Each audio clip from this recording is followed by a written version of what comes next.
Welcome to Democracy Now!, democracynow.org. We are breaking with convention, war, peace, and the presidency. I'm Amy Goodman. Donald Trump accepted the Republican Party's nomination for president last night at the Quicken Loans Arena here in Cleveland. His hour and 15-minute speech portrayed the U.S. as a nation humiliated abroad and under threat at home. Our convention occurs at a moment of crisis for our nation. The attacks on our police and the terrorism of our cities threaten our very way of life. I have a message for all of you. The crime and violence that today afflicts our nation will soon, and I mean very soon, come to an end.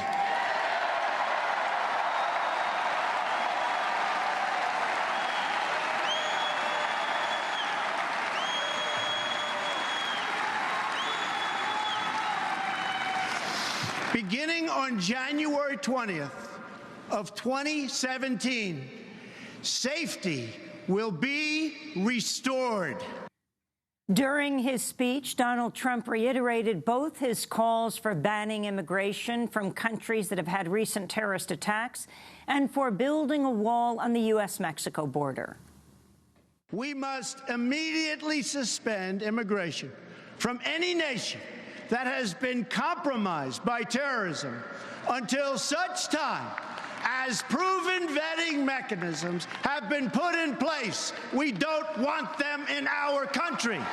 We are going to build a great border wall to stop illegal immigration, to stop the gangs and the violence, and to stop the drugs from pouring into our communities. Donald Trump's speech included multiple factual inaccuracies. According to the Washington Post, the speech was, quote, a compendium of doomsday stats that fall apart upon close scrutiny. Numbers are taken out of context, data is manipulated, and sometimes the facts are wrong, they wrote.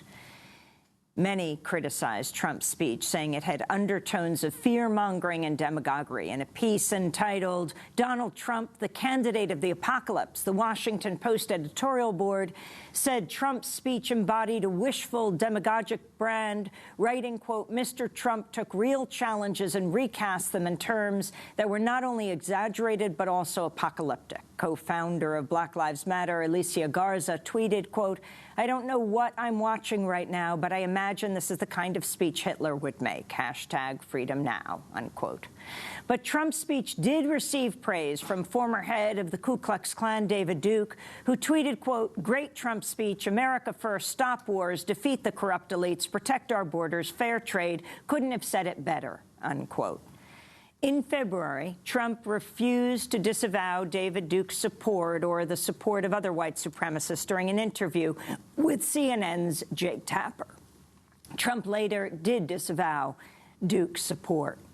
Code Pink's Medea Benjamin disrupted Trump's speech last night, holding a banner reading, "Build bridges, not walls." Her protest diverted cameras away from Trump's speech. Medea Benjamin was removed after the disruption. She says she was later interviewed by the Secret Service. Democracy Now! Spoke to Benjamin on the streets afterwards. I have no patience for injustice.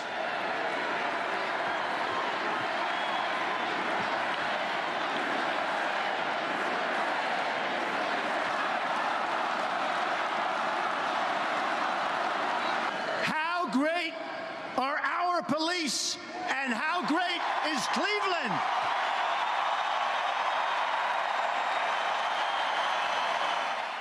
Texas Senator Ted Cruz stood by his refusal to endorse Donald Trump while speaking at a public breakfast for Texas delegates Thursday.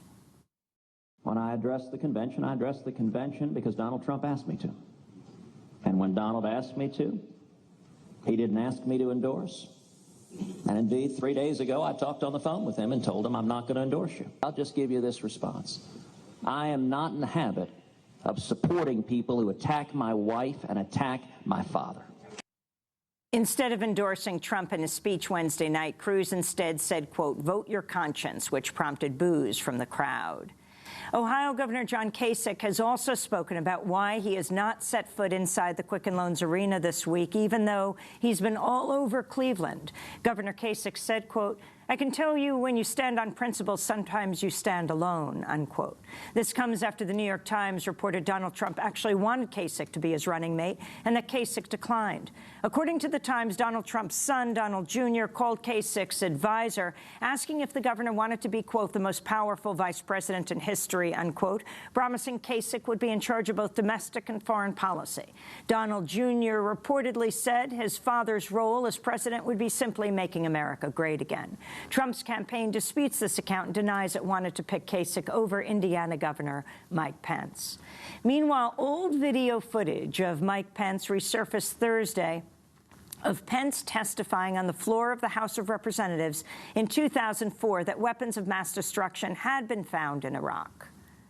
Despite the national media's best efforts to minimize the news, I am here to report, as the United States military confirmed in Iraq on Monday, weapons of mass destruction have been found in Iraq. Where are the WMDs? We've been asked again and again. Well, Mr. Speaker, they're where they've always been, hidden in Iraq, within the reach of terrorists, a threat to the Iraqi people, U.S. soldiers, and the world. Those the words of then Indiana Congressman Mike Pence. He's now Indiana governor and Donald Trump's running mate. The story was first reported by Salon on Thursday. Fox News Chair Roger Ailes has resigned amidst multiple accusations of sexual harassment. Ailes is the most powerful person in conservative media. Fox has announced Rupert Murdoch will take over as chairman. Many outlets are reporting Ailes will receive $40 million severance package. This comes after former Fox News anchor Gretchen Carlson sued Ailes for sexual harassment. Fox anchor Megyn Kelly and a half-dozen other women have also accused Ailes of harassment. Ailes has also been a major force in the Republican establishment for decades. The New York Times has compared him to J. Edgar Hoover, writing he was, quote, "unelected but mighty, ruling by force and fear," unquote. On Thursday, Gretchen Carlson's lawyer, Nancy Erica Smith, said in a statement Carlson's, quote, "extraordinary courage has caused a seismic shift in the media world," unquote. Black Lives Matter groups held demonstrations in a number of cities Thursday protesting police brutality. In Oakland, hundreds rallied in front of City Hall. In Durham, North Carolina, demonstrators chained themselves to the railing outside the Durham Police Department, demanding a reversal of the city's plan to build a new $70 million police headquarters. In Pittsburgh, demonstrators blocked a busy street at rush hour, demanding an end to the use of police dogs in arrests. Pennsylvania State Representative Ed Gainey voiced support for the protests. In our communities, we have great people. We have great people that every day get up and go to work, come home, and should have the ability to feel safe in their neighborhood. There should be that type of union. Meanwhile, the mayor of Somerville, Massachusetts, is refusing to remove a banner reading Black Lives Matter from City Hall, despite a demand to do so from the local police union. The union demanded the banner be replaced with one reading All Lives Matter. Somerville Mayor Joseph Curtatone responded to the demand, saying, quote, "My unwavering support for our police officers does not and cannot preempt our commitment to addressing systemic racism in our nation," unquote. In France, police raided the refugee camp known as the Jungle in the northern city of Calais this week, making arrests and destroying shops. Earlier this year, the camp housed over 6,000 refugees, many of whom were seeking entry into Britain through the nearby Channel Tunnel known as the Channel.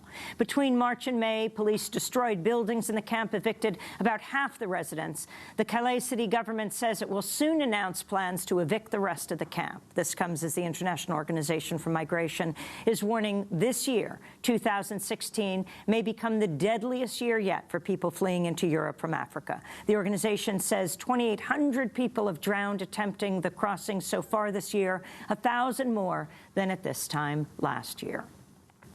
The National Basketball Association has announced it will not play its annual AllStar game in North Carolina next year. The city of Charlotte was slated to host the event in February, but NBA Commissioner Adam Silver said yesterday the game will be played elsewhere after North Carolina lawmakers failed to change the state law known as HB2. HB2 nullifies ordinances protecting LGBT people from discrimination and forces transgender people to use the bathroom that matches what they were assigned on their birth certificate. And NSA whistleblower Edward Snowden has helped design a mobile phone case he says will alert a user when their phone is potentially being surveilled. Speaking via video link to an event at the Massachusetts Institute of Technology, Snowden and his co-designer Andrew Bunny Huang showed how the external device could automatically shut a phone down if electronic eavesdropping is detected. Snowden also said while most people assume it's impossible for phones to be listened to while in airplane mode, governments possess the technology to eavesdrop even when people think they're safe. And those are some of the headlines. This is Democracy Now!, democracynow.org. This is Breaking with Convention, War, Peace, and the Presidency. I'm Amy